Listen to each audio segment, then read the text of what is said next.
Assalamualaikum warahmatullahi wabarakatuh. Selamat pagi, salam sejahtera untuk kita semua. Pada kesempatan kali ini, saya kembali akan membuat sebuah video ajar terkait pertemuan keempat dan kelima hukum acara PTUN tentang alur penyelesaian sengketa di Pengadilan Tata Usaha Negara.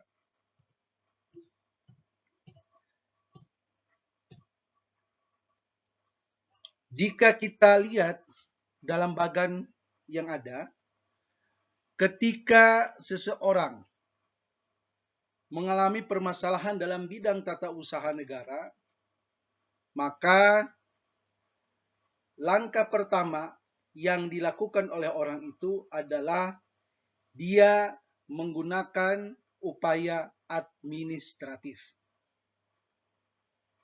Upaya administratif terdiri dari keberatan dan banding administratif. Pertanyaan saya, apakah setiap perkara terkait sengketa tata usaha negara harus menggunakan upaya administratif? Berdasarkan ketentuan dalam Undang-Undang Nomor 5 Tahun 86 disebutkan bahwa tidak semua perkara TUN ada upaya administratif. Artinya, ada perkara menyangkut perkara TUN yang mengandung upaya administratif, tetapi ada juga perkara yang tidak ada unsur upaya administratif. Oleh karena itu, ketika kita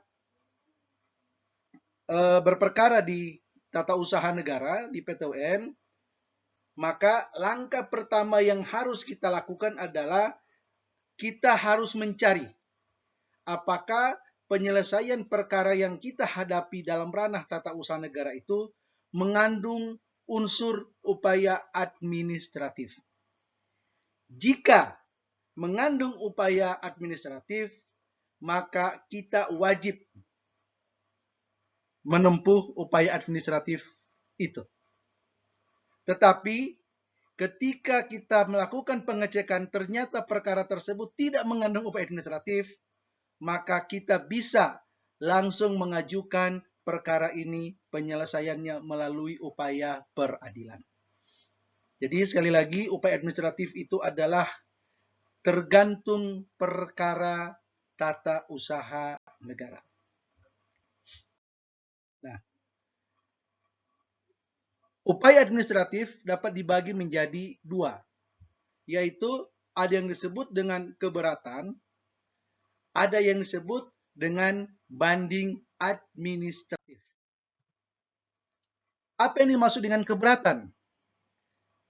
Keberatan itu adalah upaya yang dilakukan seseorang yang mendapatkan sebuah putusan tata usaha negara kepada badan atau pejabat yang menerbitkan keputusan tata usaha negara tersebut. Saya kasih contoh, misal ada seorang pegawai negeri di lingkungan pemerintahan Kota Bandung dipecat oleh wali kota Bandung.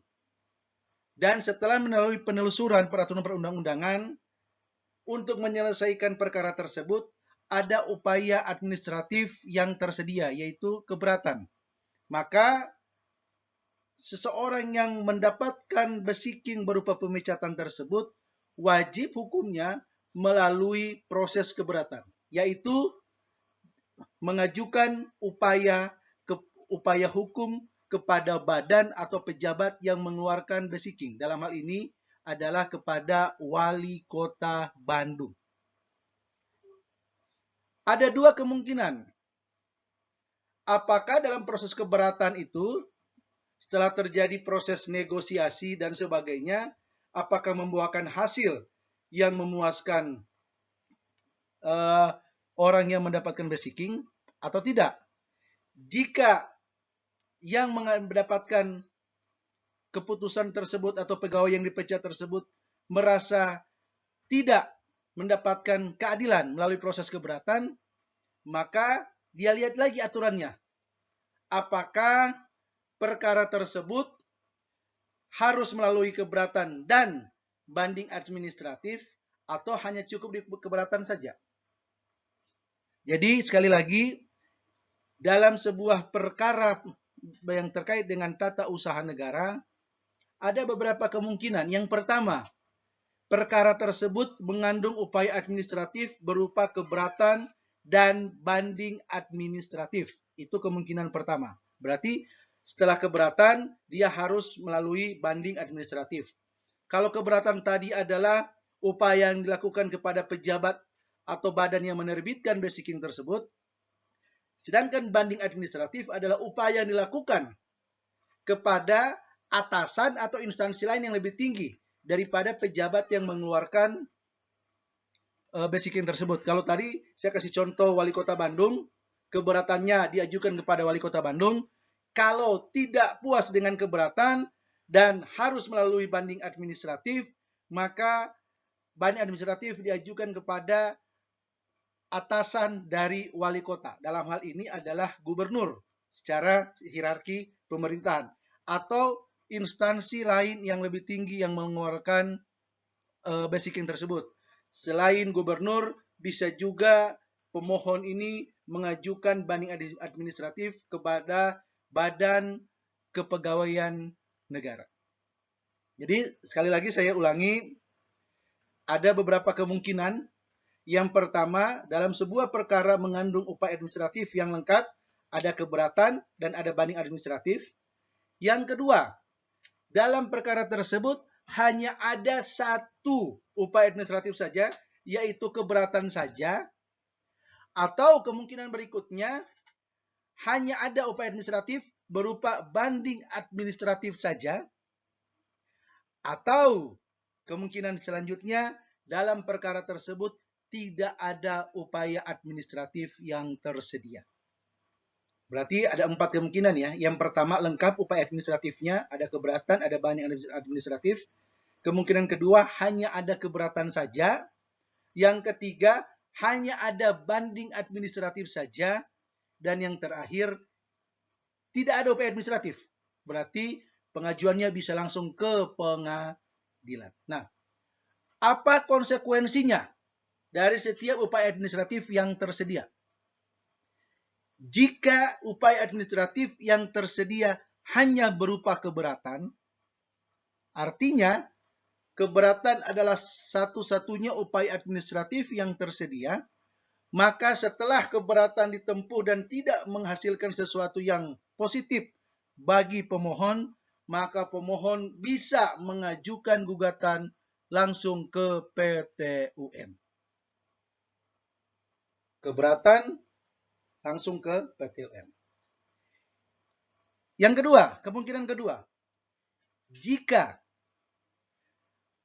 dalam menyelesaikan perkara tersebut tersedia upaya administratif berupa keberatan dan banding administratif, atau upaya administratif yang tersedia hanya berupa banding administratif saja, maka setelah melalui upaya administratif berupa banding administratif dan tidak puas terhadap proses tersebut, maka pemohon dapat mengajukan gugatan langsung ke Pengadilan Tinggi TUN. Jadi ada perbedaan. Kalau hanya sampai di tingkat keberatan, maka dia bisa mengajukan ke PT UN. Tapi jika upaya administratif sampai ke banding administratif, maka upaya yang bisa dilakukan ketika banding administratif ini gagal untuk menyelesaikan perkara itu, dia dapat mengajukan gugatan ke PT TUN, Pengadilan Tinggi TUN. Itulah perbedaan antara keberatan dengan banding administratif. Nah, jika seseorang sudah menempuh upaya administratif yang tersedia, walaupun tadi saya katakan bahwa tidak semua perkara tata usaha negara ada upaya administratif. Tetapi jika ada perkara yang mewajibkan upaya administratif, maka seseorang harus melewati dulu upaya administratif. Jika sudah melewati upaya administratif dan ternyata tidak mendapatkan hasil yang positif, maka langkah berikutnya adalah mengajukan penyelesaian ke pengadilan. Kalau kita bicara pengadilan, berarti ada beberapa hal yang harus kita perhatikan. Yang pertama adalah bagaimana pengajuan gugatan ke PT UN. Kemudian yang kedua adalah bagaimana tenggang waktu pengajuan gugatan ke PT UN. Sedangkan yang ketiga, apa syarat-syarat pengajuan gugatan ke PT UN. Ini hal-hal yang harus dikuasai benar sebelum kita melangkah ke jalur penyelesaian melalui proses pengadilan. Berdasarkan pasal 53 Undang-Undang Nomor 5 Tahun 86 dikatakan ayat 1, seseorang atau badan hukum perdata yang merasa kepentingannya dirugikan oleh suatu keputusan tata usaha negara dapat mengajukan gugatan tertulis kepada pengadilan yang berwenang berisi tuntutan agar keputusan tata usaha negara yang disengketakan itu dinyatakan batal atau tidak sah dengan atau tanpa disertai tuntutan ganti rugi dan atau rehabilitasi. Dari ketentuan pasal 53 ada beberapa hal yang bisa kita tarik di sini, yaitu siapa penggugat, yaitu seorang atau badan hukum perdata. Kemudian apa yang menjadi objek gugatan, yaitu suatu keputusan tata usaha negara. Bagaimana mengajukannya? Dapat mengajukan gugatan tertulis. Ada kata dapat di sini. Dapat mengajukan gugatan tertulis. Apa penafsiran kata dapat di sini? Kenapa tidak diganti kata dapat dengan kata wajib? Penggunaan kata dapat ini ditujukan bagi masyarakat yang merasa dirugikan oleh adanya sebuah keputusan tata usaha negara, di mana masyarakat itu belum tentu bisa baca tulis. Artinya, jika ada masyarakat yang tidak bisa baca tulis atau buta huruf, dan masyarakat tersebut mengalami kerugian atas terbitnya sebuah keputusan tata usaha negara, maka kondisi buta hurufnya tersebut tidak menghalangi dirinya untuk menuntut haknya melalui PT UN. Inilah penafsiran kata dapat mengajukan gugatan tertulis. Artinya, jika orang itu bisa baca tulis, maka dia bisa mengajukan gugatan secara tertulis. Tetapi jika orang itu tidak mampu baca tulis atau buta huruf, maka bisa mengajukan gugatan secara lisan. Nanti mekanismenya saya akan ajarkan di materi berikutnya. Tetapi undang-undang menjamin siapapun masyarakatnya, mau buta huruf atau mau bisa baca tulis, tidak menghalangi hak mereka untuk menuntut jika ada sebuah keputusan tata usaha negara yang merugikan kepentingannya. Kemudian, dari pasal ini juga ada petunjuk yang sangat penting terkait dengan isi gugatan kita. Kita tahu ketika kita menyusun gugatan ada 3 kerangka gugatan. Yang pertama adalah identitas, yang kedua adalah fundamentum petendi atau posita, dan ketiga adalah petitum. Identitas berisi siapa subjek penggugat dan siapa subjek tergugatnya.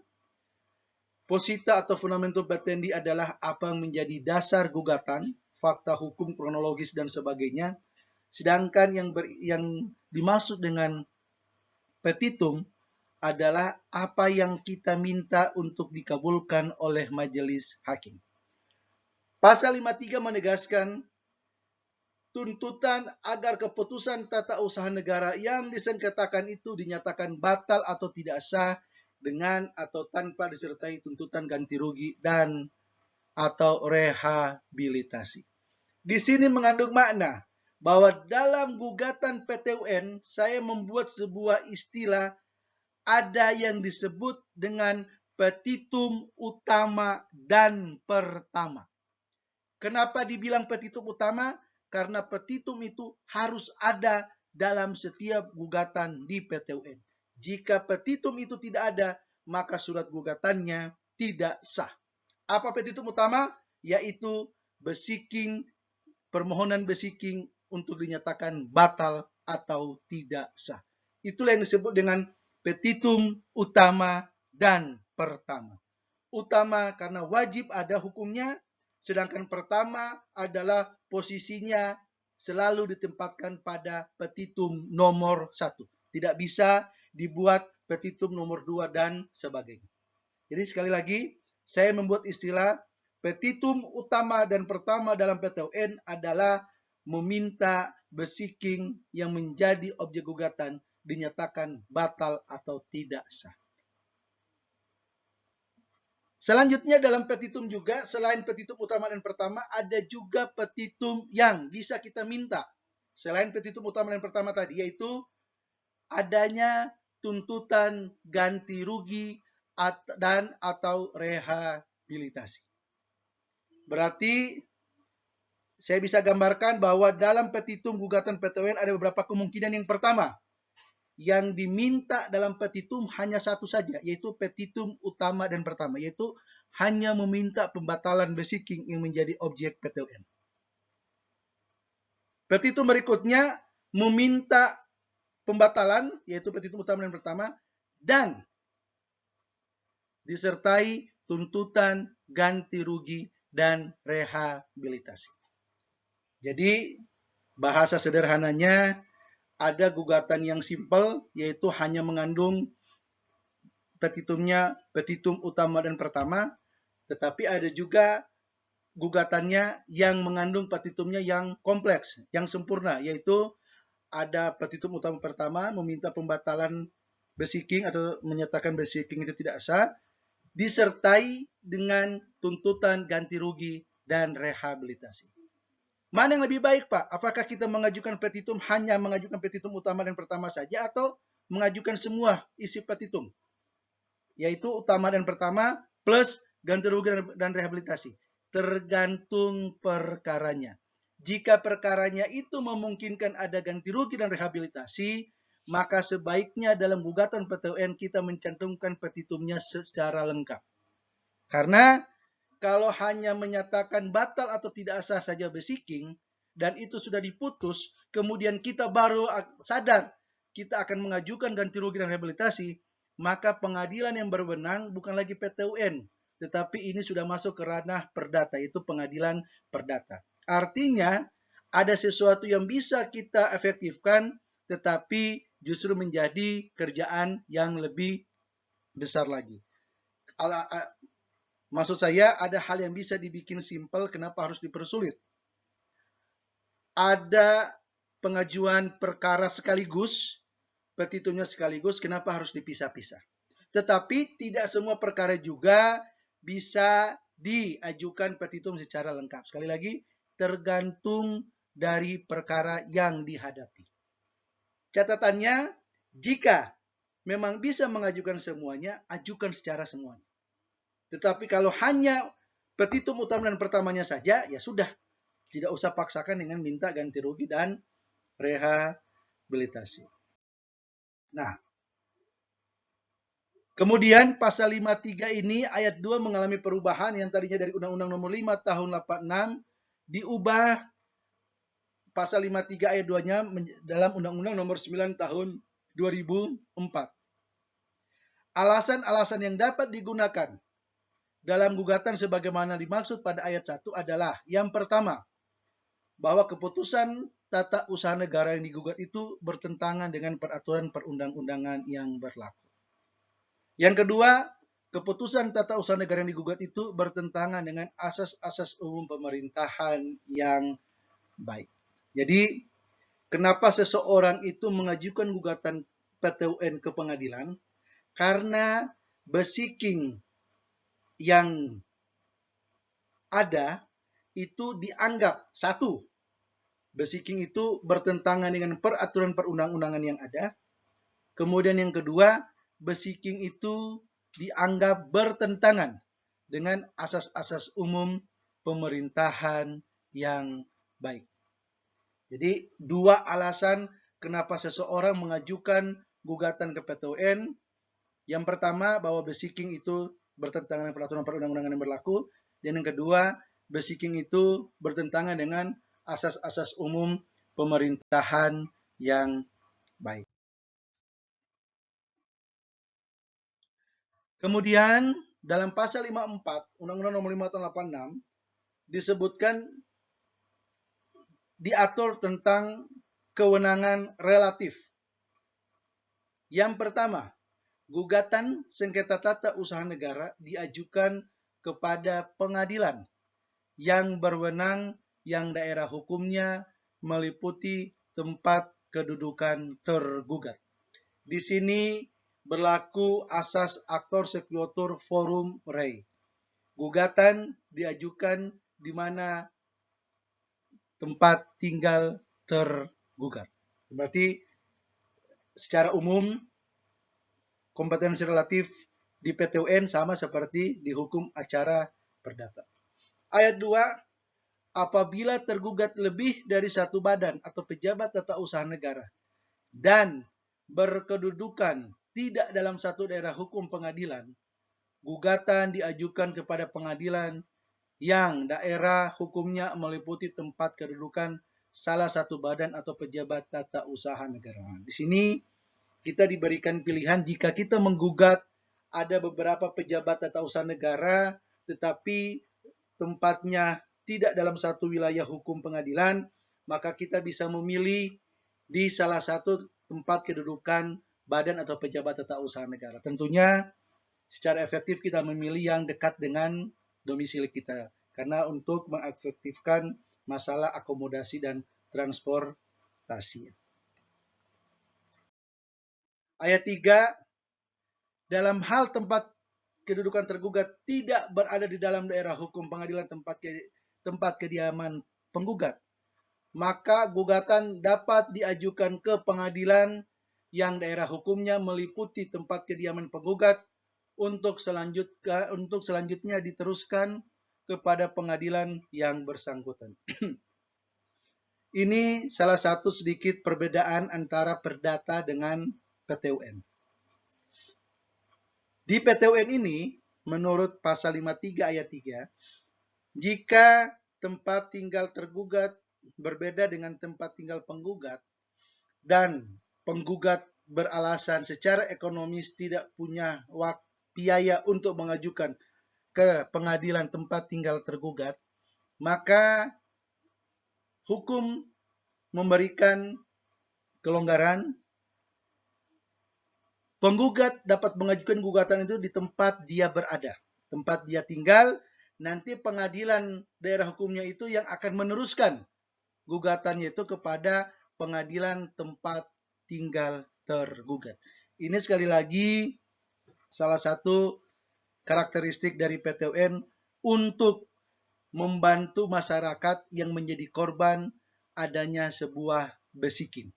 Jadi jangan sampai kalau tadi masalah baca tulis tidak menghalangi seseorang untuk menuntut haknya, maka dalam ayat 3 ini masalah ekonomis tidak juga menghalangi haknya untuk menuntut keadilan.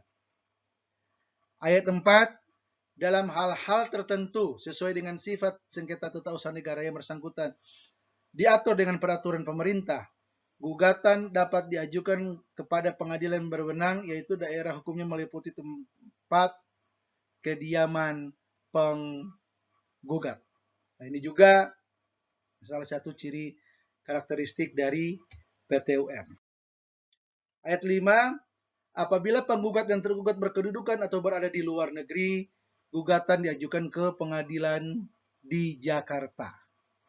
Dan ayat 6, apabila tergugat berkedudukan di dalam negeri dan penggugat berada di luar negeri, gugatan diajukan ke pengadilan tempat kedudukan tergugat. Nah, pasal ini terkait dengan kompetensi relatif dari PT UM. Nah, berikutnya terkait dengan tenggang waktu pengajuan gugatan.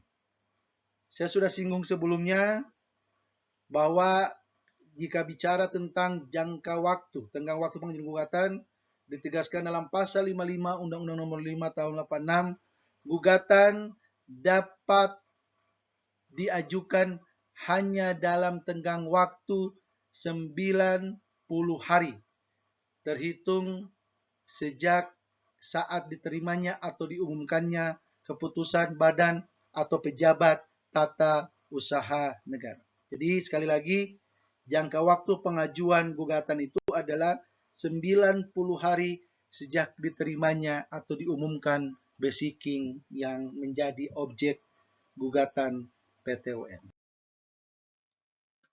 Apa syarat-syarat dalam mengajukan gugatan? Syarat-syarat mengajukan gugatan yang pertama adalah yang disebut dengan syarat formil. Syarat formil, gugatan harus memuat nama, kewarganegaraan, tempat tinggal, pekerjaan penggugat maupun kuasanya, termasuk melampirkan surat kuasa jika memakai kuasa, dan nama jabatan dan tempat kedudukan tergugat. Di sini tidak disebutkan nama pejabatnya, tapi disebutkan nama jabatannya. Jadi berbeda ya. Kalau dalam PT UN yang digugat itu adalah jabatannya. Jadi kalau kita menggugat PT UN, misal kita menggugat wali kota Bandung, berarti yang kita gugat itu adalah posisinya sebagai wali kota, bukan sebagai pribadinya. Berbeda kalau kita menggugat secara perdata, kita bisa menggugat secara pribadinya. Tapi kalau dalam PT UN, yang kita gugat adalah jabatannya. Jadi bukan nama pejabat yang dicantumkan, tapi nama jabatan. Misal, tergugatnya adalah wali kota Bandung. Sudah cukup aja. Dan tempat kedudukan tergugat. Yang kedua, syarat material. Gugatan harus memuat posita, yaitu dasar atau alasan gugatan, dan petitum. Dan tadi saya bilang, syarat material ada yang disebut yang saya istilahkan adalah petitum utama dan pertama, yang harus ada dan selalu ditempatkan pada petitum nomor 1, yaitu meminta basiking itu dinyatakan batal atau tidak sah, kemudian bisa ditambah dengan petitum tambahan, yaitu ganti rugi dan atau rehabilitasi. Jadi ketika kita mengajukan gugatan, dua syarat ini harus kita perhatikan, yaitu syarat formil dan syarat material.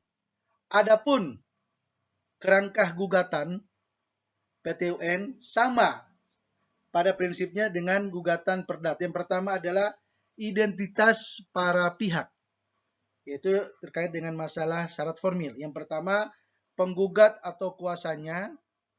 Terus yang kedua, tergugat, yaitu nama jabatan yang mengeluarkan basiking serta kedudukan hukum badan atau pejabat tata usaha negara. Kemudian kerangka kedua adalah yang dimaksud dengan posita atau fundamentum petendi atau dasar atau alasan pengajuan gugatan.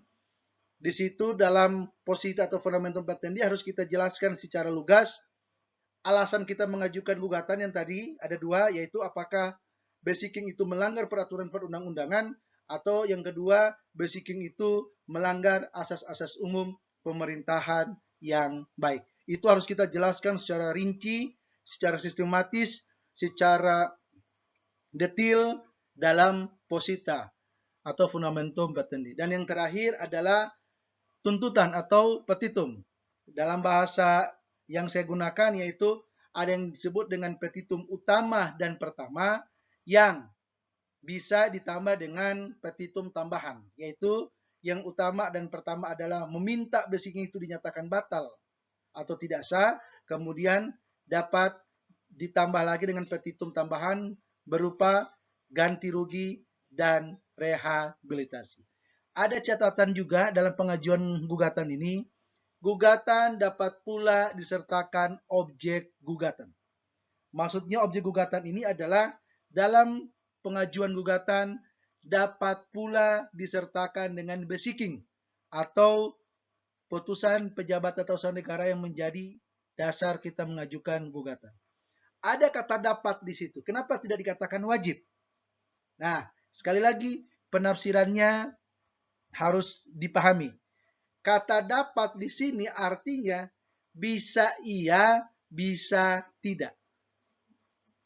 Tetapi kalau diganti dengan kata wajib, maka ketika mengajukan gugatan harus disertai dengan objek gugatan. Nah, itu penafsiran yang berbeda. Dalam PT UN digunakan kata dapat. Artinya, ketika sebuah gugatan yang diajukan menyertakan objek gugatan, yes, bisa diterima. Tetapi, jika gugatan itu tidak disertai dengan objek gugatan, maka gugatan tersebut bisa juga tetap diterima. Karena ada kata dapat. Nah, saya kasih ilustrasi. Jika diganti dengan kata wajib, maka kata itu dapat menghalangi seseorang untuk mengajukan gugatan ke pengadilan untuk menuntut haknya. Saya kasih ilustrasi seperti ini. Ketika seorang pegawai dipecat oleh wali kota melalui sebuah beseeching atau keputusan pejabat tata usaha negara.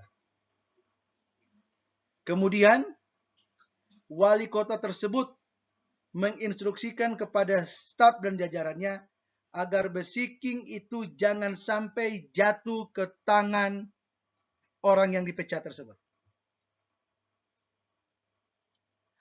Seandainya pengajuan gugatan wajib menyertakan objek gugatan, apa yang akan terjadi? Seseorang yang dipecat itu tentunya tidak bisa mengajukan gugatan karena beseeching yang menjadi dasar gugatan tidak bisa diperoleh dari tempat dia bekerja. Dan tentu saja jika menggunakan kata wajib, yang sangat diuntungkan di sini adalah pemerintah atau pejabat yang mengeluarkan keputusan tata usaha negara tersebut.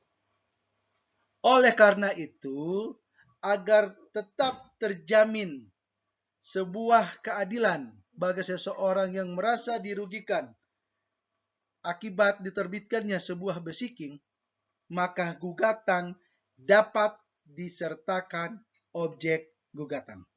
Jika dia bisa memperoleh objek gugatan, bagus. Maka gugatannya bisa diproses. Tapi kalau memang dia tidak bisa mendapatkan objek gugatan atau beseeching, maka tidak menjadi alasan untuk dia mengajukan gugatan ke pengadilan. Karena nantinya dalam pemeriksaan persiapan, hakim dapat meminta tergugat untuk mengeluarkan objek gugatan yang tidak diserahkan kepada penggugat. Makanya dalam undang-undang ini digunakan kata gugatan dapat pula disertakan objek gugatan. Saya rasa materi tentang alur pemeriksaan pengajuan gugatan cukup sampai di sini. Kita akan lanjutkan materi pada pertemuan berikutnya. Terima kasih. Selamat pagi. Assalamualaikum warahmatullahi wabarakatuh.